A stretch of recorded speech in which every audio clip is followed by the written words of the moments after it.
It is a pleasure to be with you here today. Announced in a press conference on June 30th. The issue of agricultural labor kept being brought up.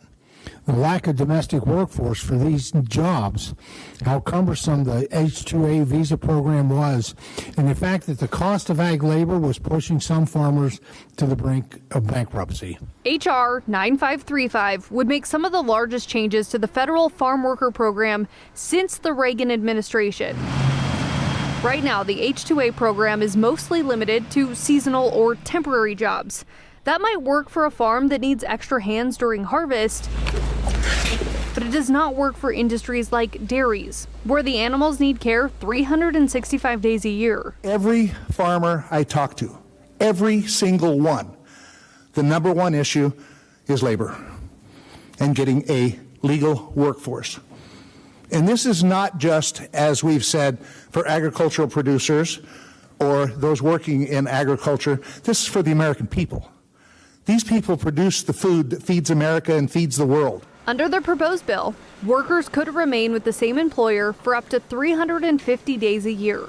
Right now, job contracts under H-2A can only last up to 10 months. Farmers could also stagger when the workers enter the country, giving year-round operations more flexibility. The bill would also reduce some of the fees that farmers pay to use the program, and it would also create a way for some undocumented farm workers to legally keep working here, as long as they pass the required background check. But it's also important to note, it doesn't create a path to U.S. citizenship. This isn't the first time we've seen legislation like this. Representative Mike Simpson has worked on agricultural immigration reform for about 2 decades. And 3 years ago, We all recognize the system is broken and we need to fix it. Simpson was optimistic about his Farm Workforce Modernization Act. But he also recognized the political climate. And until you can control that border, you're going to have a tough time passing anything that has the word immigration attached to it. And that's unfortunate. That's the political environment that we're in. So if they've passed a bill like this in the House twice, but it never made it through the Senate, what makes this bill so different? During those 4 years of just having an open border, you couldn't even mention the word immigration. People would go nuts, and rightfully so, because we just had millions of people coming across the border illegally. Now that the Trump administration has closed down the border and we don't have that illegal immigration coming through, now is time to do the immigration reform that's necessary.